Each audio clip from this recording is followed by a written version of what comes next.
चलो गाइस, इस व्लॉग के तो आज हम मैग्नेटिक फैक्ट ऑफ करंट का क्वेश्चन नंबर 3 देखते हैं, MCQ 3। तो देखते हैं, क्वेश्चन पढ़ते हैं और समझते भी हैं क्या बोलना चाह रहा है। A long straight conductor has a uniform cross section in the shape of two identical overlap circle with centre to centre spacing ए।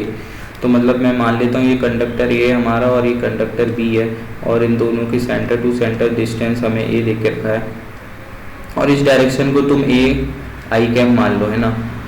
समझ लो, डायरेक्शन भी देख लेते हैं। अब क्या बोल रहा है कि material from overlap section have been remove from entire length of the conductor and portion to the right end to the left of the Y Z are insulated from each other. तो जो ये conductor एक दूसरे के ऊपर overlap किए हैं, तो जो ओवरलैप रीजन है उसको हम क्या कर देते हैं, रिमूव कर देते हैं। ठीक है, तो अब आगे देखते क्या बोलता है। दी और एक दूसरे से इंसुलेटेड हैं। These portion carry uniform current density J in positive and negative Z direction respectively.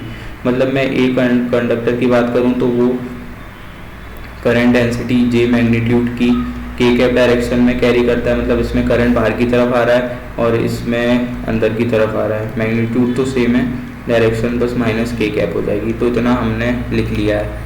अब आगे बढ़ते हैं, हमें निकालना क्या है। हमें निकालना है which of the following statement describe the magnetic field in the empty space inside the composite conductor. तो मतलब जो हमारा एम्प्टी स्पेस है, ओवरलैप रीजन जो रिमूव किया है, अब ये जो इस स्पेस में हमारी मैग्नेटिक फील्ड क्या होगी, तो वो हमें निकालनी है। मतलब यूनिफॉर्म होगी, नॉन यूनिफॉर्म होगी, डायरेक्शन सब कुछ। ठीक है, तो मैं देखो, तुम देखो यहाँ पर मैं पॉइंट पी कंसिडर करता हूँ। ठीक है, तो इस पॉइंट पी पे हम निकालेंगे कि magnetic field, net magnetic field क्या होगी। तो अब सोचने वाली बात क्या है कि अगर मैं एम्प्टी स्पेस को देखता हूँ, तो इस एम्प्टी स्पेस में तुम सोचो कि कोई भी नेट करंट इसमें फ्लो नहीं हो रहा है, तो तुम इसको क्या कंसिडर कर सकते हो, as a positive and negative. मतलब कि पॉजिटिव डायरेक्शन में भी बाहर की तरफ के कैप डायरेक्शन में भी करंट फ्लो हो रहा है एंड माइनस के कैप डायरेक्शन में भी करंट फ्लो हो रहा है, तो उसके कारण वो एक दूसरे को कैंसिल आउट करते, तो नेट करंट तो ज़ीरो आता है। अगर इक्वल मैग्नीट्यूड पे करंट बाहर की तरफ फ्लो होता है और अंदर की तरफ फ्लो होता है, और हमारा जो एरिया जो है एम्प्टी रीजन का जो एरिया है वो फिक्स है, तो मतलब करंट डेंसिटी भी बाहर की तरफ जे एंड अंदर की तरफ जे होगी। मतलब तो हम क्या बोल सकते हैं, ओवरऑल इससे एनालिसिस क्या निकला कि जो मैं अगर मानूं कि जो मेरा कंडक्टर ए है उसके कारण नेट करंट डेंसिटी बाहर की तरफ जे आ रही होगी और इसके कारण करंट डेंसिटी अंदर की तरफ जा रही होगी, और जो ओवरलैप रीजन है करंट अंदर जाने के कारण और बाहर आने के कारण एक दूसरे को कैंसिल आउट कर रहा होगा। तो तुम अब क्या करो कि जो एक कंडक्टर ए के कारण पी पे अलग से मैग्नेटिक फील्ड निकालो और बी के कारण अलग से निकालो, और इन दोनों के को ऐड कर दो वेक्टोरियली, तो उसके कारण हमारे पास net magnetic field P point पे आ जाएगी। अब इतना समझा दिया तो क्वेश्चन अब तुम खुद भी कर सकते हो।